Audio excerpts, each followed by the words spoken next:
ఓ పక్క ర్యాప్, మరోవైపు హిప్ హాప్‌తో అదరగొడుతున్న తెలుగమ్మాయి శ్వేతారావ్ యల్లాప్రగడ ఉరఫ్ రాజకుమారి. తాజాగా అమెరికన్ మ్యూజిక్ అవార్డును ఆమె గెలుచుకున్నారు.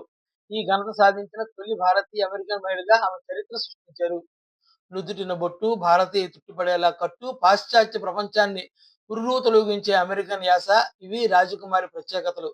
తెలుగమ్మాయే అయినా పుట్టి పెరిగిందంతా అమెరికాలోనే. కానీ తెలుగు సంస్కృతి, సంప్రదాయాలు మాత్రం వదల్లేదు.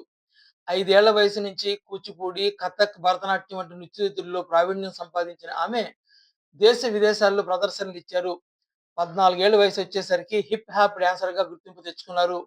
ఇంకో పక్క ర్యాపర్‌గా పాటలు రాస్తూ, పాడుతూ పాపులారిటీ సాధించారు. సంగీతంలో నోబెల్ బహుమతితో సమానమైన గ్రామీ అవార్డుకు కూడా ఆమె నామినేట్ అయ్యారు. పాటల రచనకు ప్రతిష్టాత్మకమైన బీమ్ ఐ పాప్ అవార్డు కూడా ఆమె సాధించారు. ఎంటీవీ యూరోపియన్ మ్యూజిక్ అవార్డును 3 సార్లు నామినేట్ అయ్యారు. ఎంటీవీ హ్యాజిల్ సీజన్ 1కు జడ్జిగా కూడా వ్యవహరించారు. Arcane league of legends season 2 కోసం పాడిన 'రెనెగేడ్' పాటతో తాజాగా అమెరికన్ మ్యూజిక్ అవార్డును గెలుచుకొని ఆమె చరిత్ర సృష్టించారు.